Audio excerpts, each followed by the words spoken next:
Olá, turma! Professora Josmara. Hoje vamos finalizar a nossa disciplina, né, de infraestrutura de apoio ao turismo. E com o roteirinho da nossa aula, vamos aprender sobre a importância do planejamento turístico, os documentos que é gerado com planejamento, o tipo de abrangência do planejamento e conhecer algumas definições, né, e os elementos do sistema turístico, o nosso SISTUR. Planejamento turístico. O planejamento turístico deve privilegiar e atender às necessidades e expectativas da comunidade para promover maior integração entre residentes e visitantes. A gente até havia falado anteriormente sobre a importância dessa integração, né? Da comunidade receptora em todo o processo do desenvolvimento turístico, né? Então, tanto a gente precisa implementar, a gente precisa integrar a população desde o início do planejamento, né? Em alguns lugares aí do mundo existem, eles já utilizam o desenvolvimento turístico, né, até mesmo para aumentar a participação no mercado internacional, ou seja, melhorar seus índices econômicos, né? Mas com tudo isso a gente precisa ter uma boa gestão, né? Para que a gente tenha um sucesso no nosso desenvolvimento, a gente precisa ter uma boa gestão para a aplicação das atividades que a gente propõe, né? E outra coisa importante também é a questão da sustentabilidade turística, né? Apresentar conjuntos de dimensões social, econômico, ambiental, né? Deve ser entendido pelos gestores como um processo social capaz de promover a integralidade do meio ambiente físico e cultural, né? Então, essa sustentabilidade, ela precisa acontecer para que a gente preserve, né, as raízes, tem essa preservação, para a gente até mesmo ter uma continuidade no nosso, uma continuidade da atividade turística, né? É notório que o planejamento também turístico, existe a responsabilidade tanto dos estados, né, dos governos, como das empresas, né? Os dois precisam estar envolvidos nesse planejamento. O governo com suas participações de infraestrutura básica, né, saneamento básico, segurança, as empresas, né, em serviço de qualidade, uma boa hospedagem, um bom restaurante, né, onde tudo isso esteja envolvido, toda a mão de obra seja utilizada, a mão de obra dos nativos, né, da comunidade, né. Então, a gente precisa ter essa responsabilidade, né, entre o Estado e as empresas privadas. Então, quando a gente deve promover esse planejamento? Eu trouxe aqui 5 perguntas importantes para a gente responder na hora que se fala em planejamento, né? O que? O que a gente vai planejar, né? O objeto, qual é o objeto do nosso planejamento? O porquê, o porquê planejar, né? Definir quais são o porquê, as justificativas, né? Nossos objetivos. Quem definir os agentes, quem vai fazer esse planejamento, né? Então, equipes responsáveis, equipes profissionais para fazer uma atividade como essa, né? Como definir qual a metodologia de como é que a gente vai acontecer, qual metodologia vai fazer os meios, né, para alcançar os objetivos que a gente traçou lá no início, né?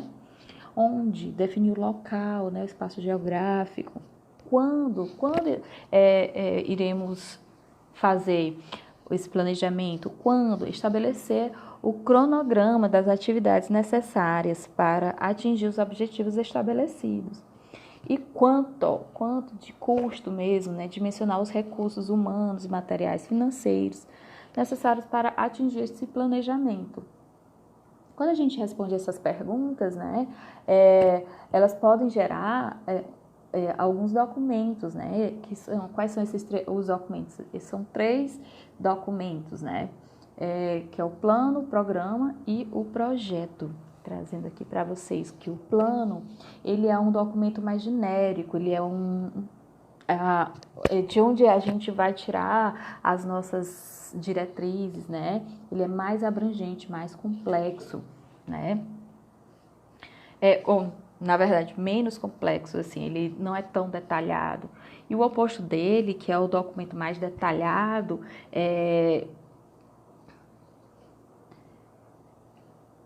o oposto do plano, que é o projeto, que o projeto que ele vem, é uma documentação mais detalhada, né, de como acontecer, de como fazer.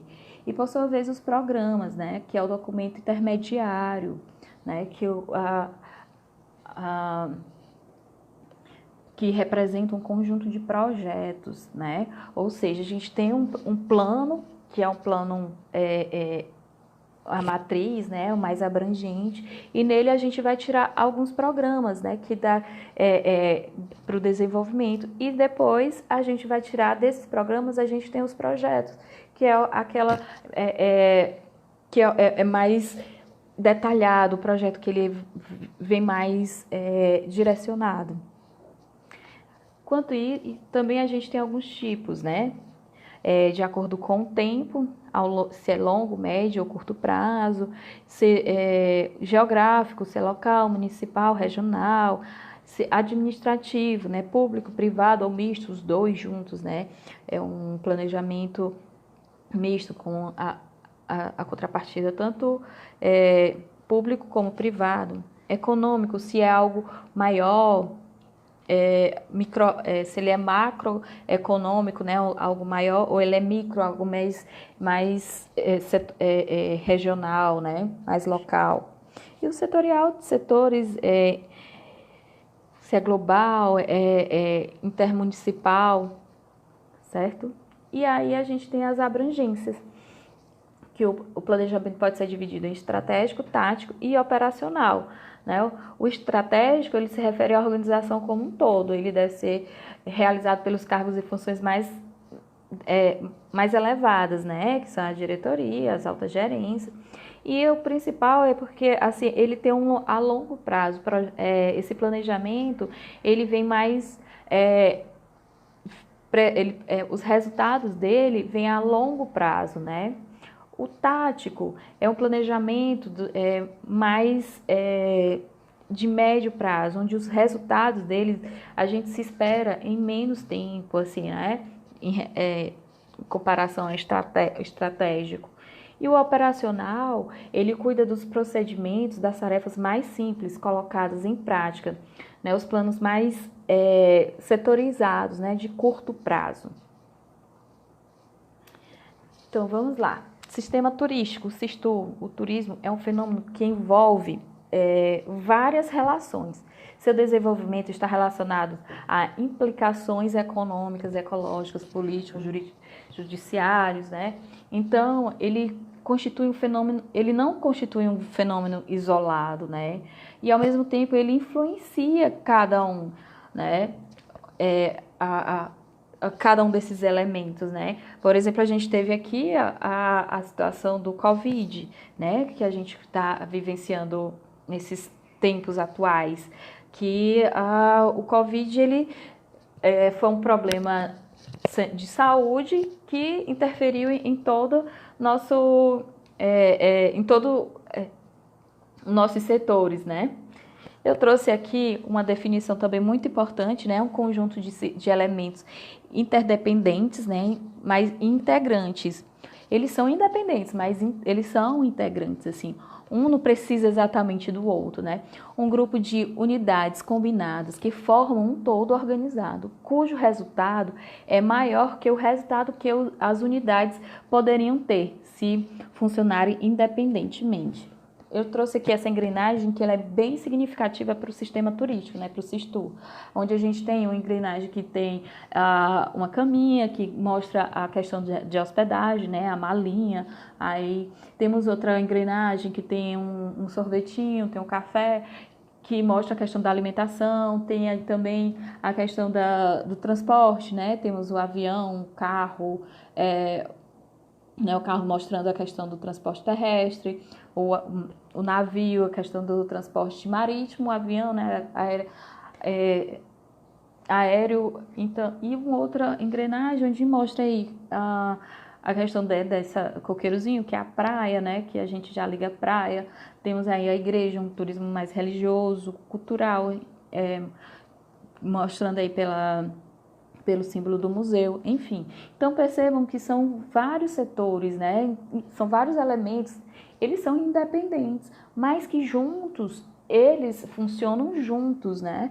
Como é que eu vou conseguir viajar? Como é que eu vou conseguir conhecer um museu de um outro estado se eu não vou ter um sistema viário, se eu não tenho como chegar, né? Se eu não tenho onde me hospedar? Então, cada um desses elementos, eles são independentes, mas de certa forma eles são integrantes, né?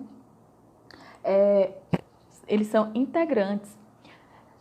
Trouxe aí para vocês também uma definição de Mário Carlos Beni. Esse é o nosso...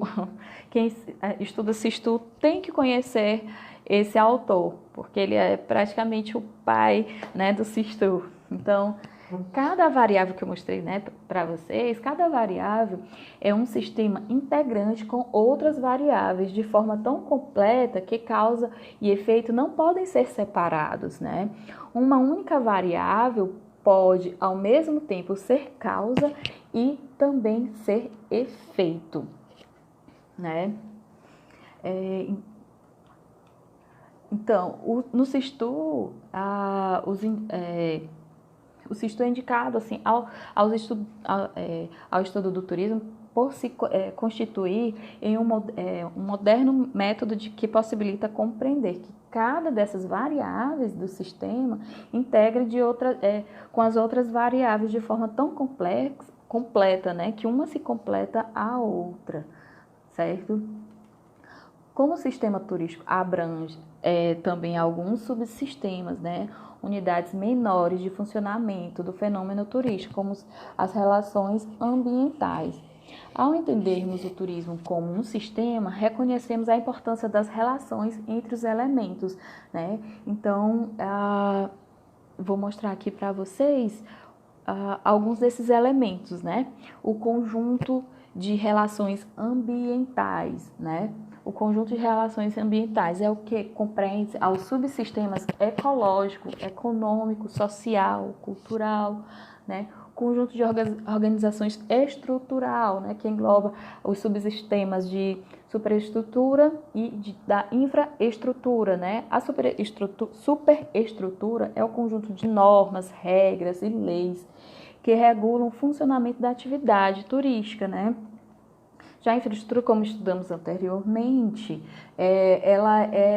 relata, assim, ela está na nossa oferta turística, né? Na questão de serviços básicos, né? Como a gente falou, questão do saneamento básico, questão do abastecimento de água, a distribuição de energia, né?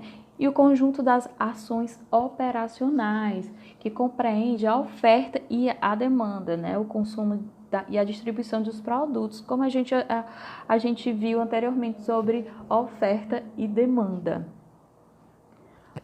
Eu trouxe esse aqui que eu achei bastante interessante para mostrar para vocês. Ó. Como qualquer outra atividade econômica, o turismo isoladamente não pode ser considerado responsável pelo crescimento ou pelo desenvolvimento de um local. Seus maiores benefícios são maximizados quando se conjuga o turismo com outras atividades locais, de modo equilibrado, como a agropecuária, a indústria e o comércio. Dessa forma, o turismo é capaz de impulsionar o crescimento a partir do incremento da renda, mas não deve ser a atividade em que se concentram todos os esforços políticos e econômicos do lugar. Eu achei esse texto bastante interessante, Porque assim, o turismo ele é muito importante, né, para o desenvolvimento da região, onde ele vai trazer a infraestrutura, porém ele não pode ser a única atividade econômica da região, né? Como a gente viu agora, por exemplo, com a situação do Covid, as regiões que viviam exclusivamente do turismo estão numa situação muito delicada, né? Porque eles não tinham outras atividades econômicas, né? A cidade, algumas regiões onde viviam apenas da atividade turística, estão sofrendo porque eles, com as pessoas sem poder se deslocarem, né? Sem poder ter esse tipo de contato físico, eles tiveram grandes prejuízos, né? E então, assim, a atividade turística, ela ajuda a desenvolver, né, a região, como trazendo benefícios, né, de infraestrutura básica que a gente viu, do saneamento, do transporte, né? Mas ela não pode ser a única atividade exclusiva, certo? Trouxe aqui também o nosso referencial teórico, onde eu coloquei aí, né, Análise Estrutural do Turismo. Esse é um livro muito importante para a gente que estuda turismo. Então, gente, como eu coloquei, né, Mário Beni. Então, leiam mais sobre ele, é muito importante. E nossa aula fica por aqui. Estamos aqui à disposição e e participem, né, das atividades. Qualquer dúvida, estou à disposição. Obrigada, turma. Boa sorte. Tchau, tchau.